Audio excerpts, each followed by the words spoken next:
All of us know that more than 70% of Indian population lives in the rural sector. Now let's try to understand the case of Legit Papad, which started up as a small cooperative venture. The rural India is blessed with abundance wealth in terms of natural products. With banks and government organizations coming in forward, we are trying to bring in interest rates to a very nominal level.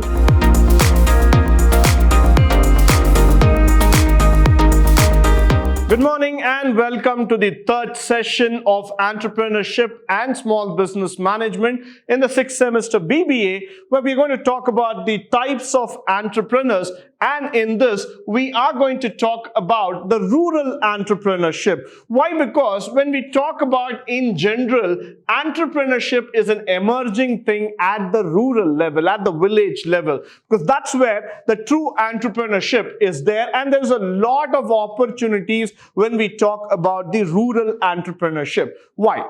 When you go back to the villages of India, probably they are the people who are the founders of various methods, both in terms of agriculture or in terms of science and technology.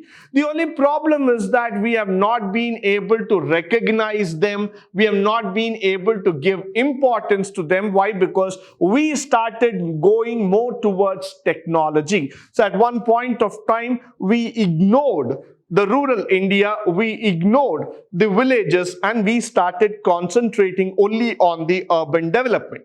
But gone are the days. Now the situation is changed. We are going back to the villages of India. All of us know that more than 70% of Indian population lives in the rural sector. That's in the villages. So definitely the innovation will also be huge from this 70%. So that's why rural entrepreneurship is a very interesting topic. It's a very important area, rather, which is going to create a potent factor for the overall economic development. Now, moving further, the role of a women entrepreneur, especially in terms of rural entrepreneurship.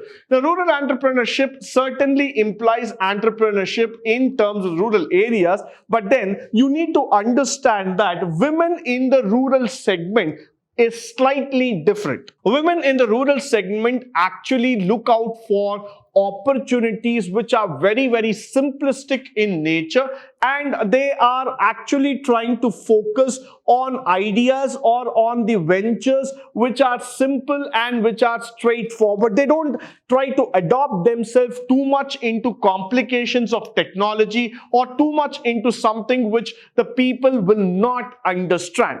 Now let's try to understand the case of Legit Papad, which started up as a small cooperative venture and started growing out to become a household name today in India. Now, when you look at these kind of ventures, these are something which are very simple ones. These are something that is related to your day-to-day needs, and they are not something complicated to understand. What is there about the women entrepreneurship, especially when it comes to the rural areas, is that they are simplistic and they want to go in a straight line. They don't want to see that there is too much of complication in capital and labor. They want a straightforward solution and build up the rural entrepreneurship. The second thing is the motivational factors that are slowly coming up on the rural segment. The first thing is the better distribution of farm produce, which actually results in rural prosperity. Nobody can forget the case of Amul. Nobody can forget the case of several other cooperative societies that have come up today in India, which actually spell success in rural entrepreneurship.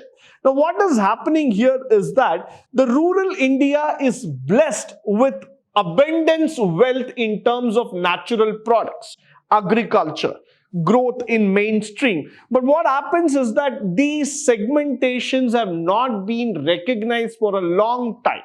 Today, what is happening is that the industries have understood that you need to go back to the rural sector where there is an abundance of opportunity. So definitely the better distribution of farm produce is actually helping in terms of rural prosperity. The second thing is that the entrepreneurial occupation for the rural youth, instead of going to the urban cities for employment opportunities, is getting reduced, and they want to start something in their own place. Now, we have heard about several stories where people have ventured through solar energy, where they've done the alternative sources of power. They want to start up small things in their own village so that they don't have to seek employment every time outside their native place, and plus they can also provide employment to the rural youth in that area. So entrepreneurship is also providing them another exciting opportunity there. The third thing is that for the optimum and maximum utilization of farm produce formation of big cooperatives like Amul, or probably today when you start looking into so many milk dairy cooperatives which have started across in our country. Now, what is more important in the rural India segment is that the need for motivation and push. There needs to be a collective segmentation altogether that will give a push to them, that will make them understand that yes, you can develop, you can find out various aspects and start putting things together. So what I'm trying to see here is that the rural entrepreneurship is started up with a very big journey, a very big transformation, where they want to see that there is a maximum utilization of all their produce and it is taking up a better shape, followed by optimum utilization of local resource in entrepreneurial venture by the local youths. Now, what is happening here is that whenever an industry starts up an opportunity in a village, there is definitely an entrepreneurial thought that comes inside the people. Now, like, let's take the example of ITC, which came up with the Bhadrachalam Paper Boards Limited. ITC, when they started the business of Classmate, the stationery-based products, or ITC, when they started Mangal Deep, the agarbattis business, the incense sticks business, when they started, these were all opportunities that they want to provide to the rural people. The e-Chowpal, which they started, is an exciting journey for the farmers as well as for the village youth to understand the emerging opportunities and how they can be a part of this successful journey. So definitely the motivational factors for a rural entrepreneur is coming up in a very big way, and that is quite exciting for all of us to know here.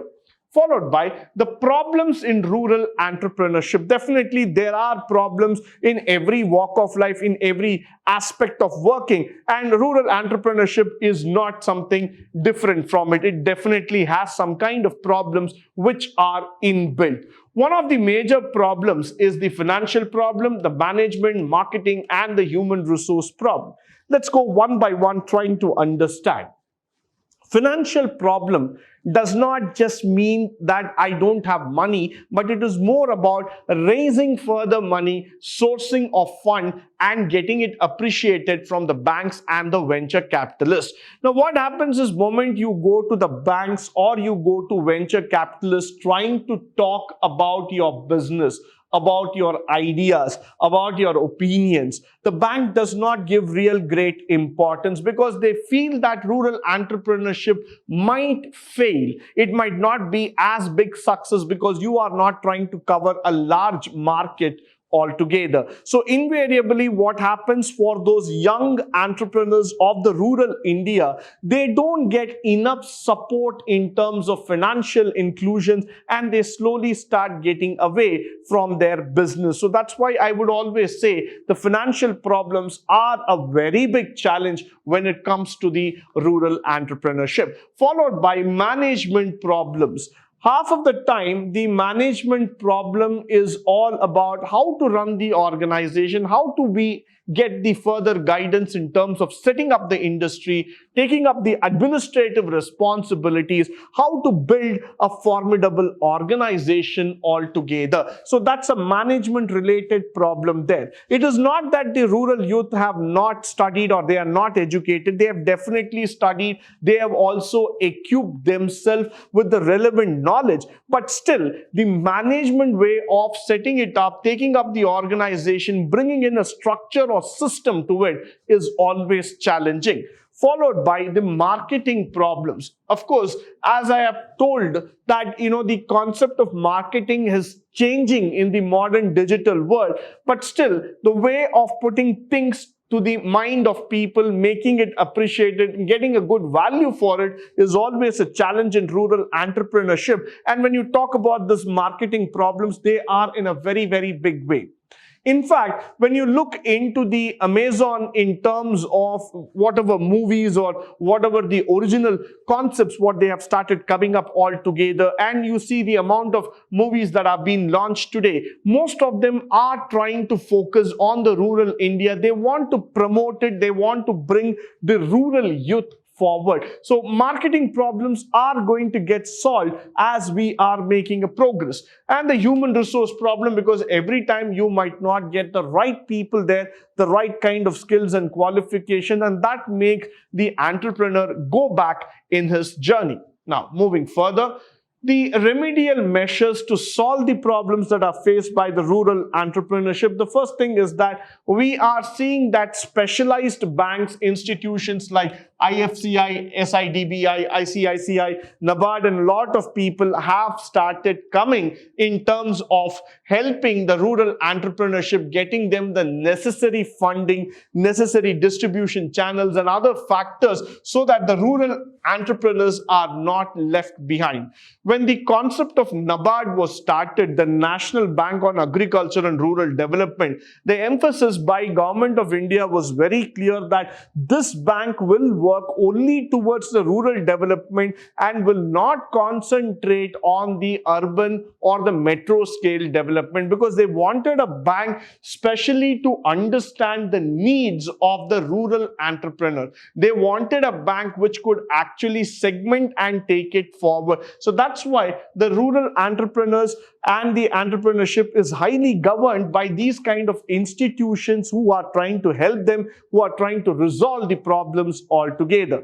Creation of finance cells like banks and the financial institution which provides finances to entrepreneurs must create special cells. Of course, today most of the banks have created it. If you start going towards the banks or NBFCs, you will be definitely able to see the agriculture loans or MSME loans or rural development loan schemes which are trying to help these young entrepreneurs to come forward and build up a new venture or a new capital zone altogether. Followed by, let's also talk about the further remedial measures, that is in terms of concessional rates of interest which have to be given on a repayment basis. Because what's happening is that sometime back, if you go into the rural India, you would have seen that most of the farmers were completely burdened by the local money lenders who used to charge a hefty amount of interest, and that used to put down the entire occupation. They became bonded laborers. They had to sell out their lands, and so many other problems actually erupted. But today, what we are trying to look in here is that with banks and government organizations coming in forward, we are trying to bring in interest rates to a very, very nominal level, and we are giving loans at a very, very affordable level so that people are able to take this loan and start developing the rural entrepreneurship. Followed by the training facilities that are being provided, because every district center is today equipped with the rural entrepreneurship training facilities that gives the rural youth an occupational balance, that gives them an edge in terms of understanding technology, understanding the market environment, understand the needs and other factors, so that the rural youth is also equipped with all the necessary things that he needs to run the organization. So definitely we have started taking some positive steps towards the growth of entrepreneurship, and this is leading to a very big change in India. The other factors that we need to see here is the power supply for the raw materials and setting up of the marketing cooperatives. So other side, when we talk about the inventory, when we talk about the supply of raw materials, when we talk about the subsidies that are being offered by the government, all these factors matter a lot for the rural entrepreneurs. Why? Because when we talk about subsidies, when we talk about the supply of raw material, this is a very big challenge altogether. Now, moment your organization is located in a belt where you get the supply of raw materials, you're already located in an industrial zone, then you don't have to worry. Why? Because that's an easier zone for you to get the raw materials done, and you don't have to spend too much of money in logistics. But then there are several villages, there are several sectors in India where you don't get the supply of raw materials at the appropriate time, at the appropriate cost. So the government has also tried to understand and address that problem so that continuous power supply, continuous raw materials, everything are being provided for the business to run. And setting up of marketing cooperatives, which is of a very great help for the rural entrepreneurs, because they will be able to promote their products using the help of these cooperatives. Now, the last thing that we would like to talk about here is that the training, the financial support, and the marketing is actually helping to a large extent for the entrepreneurs in India. What we have now understood, or what we have tried to redefine the module, the shape altogether, is that the constant guidance in terms of all these factors will definitely help the rural India to promote entrepreneurship and take it to the mainstream altogether. No more we are going to segment India by saying urban, metro, semi-urban, tier 2, tier 3. We don't want to go on that classifications again and again. Why? Because we are seeing that opportunity is available in every segment, in every walk of life. It is only up to us to understand, to analyze, to pick up those opportunities, give the right guidance, motivate them, and promote them to the next level. With all these things in place, and with the help of government, with the cooperation of the people, definitely we can make the rural entrepreneurship a very big success. With this, I come to the conclusion of this particular session. I hope and believe all the information that has been shared through this session is of a great resource and help to you. In the upcoming sessions, we will be learning more about the entrepreneurial capabilities and challenges. Until then, stay tuned, stay blessed, and stay enlightened forever. Thank you once again for joining me today on this wonderful session.